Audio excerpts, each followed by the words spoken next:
It's hard to explain the Utah weather rock to somebody who has never experienced it. There isn't much to compare it to.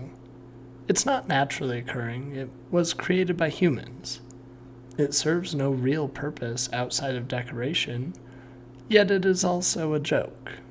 It serves as commentary on the unpredictability of the weather in Utah, a phenomenon that I have come to realize exists outside of Utah as well. Yet, the Utah weather rock is something more than just a joke or a commentary or a yard decoration to me. My sister and I cannot talk about it without cracking up laughing, and we cannot think about it without succumbing to the nostalgia of our youth.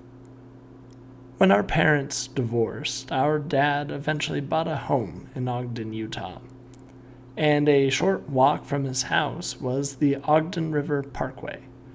Every other Saturday morning, it became tradition to walk our dog, a Samoyed husky named Tasha, west along this trail. The trail itself is not necessarily spectacular. It's nice and shaded, but it certainly isn't the best that Ogden has to offer. In fact, if we had just headed east along the trail, it quickly became far more magnificent. But west had a log that I liked to climb on, and west had a restaurant that we liked to eat at, and eventually we would like to drink there too. And west had the ridiculous, yet special, Utah weather rock. I feel a sad form of nostalgia now when I think about the Utah weather rock. When we first started walking the trail, my dad, my sister, and I loved the hike. I loved eating a bowl of cereal or oatmeal, watching the History Channel with my dad, and then getting out on the paved path. But I eventually got to the age where I resented being forced to spend time with my family, and I wanted to sleep in or to play video games instead.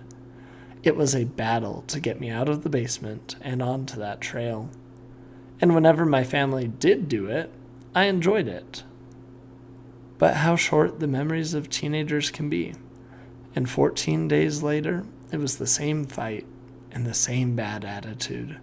I cared more about the fictional dreamscapes of the Mushroom Kingdom and of Hyrule than those of my own home. But now, when I feel that painful nostalgia creep up today, I know that I don't have to stay there. Our lives are unpredictable, just like Utah weather. But I don't have to be unpredictable. Today I'm choosing to stay put, not in a basement in front of a screen, but in the lives of my dad and of my sister. The Utah weather rock has been on this trail for 15 years now, and it doesn't seem to be going anywhere, and neither am I.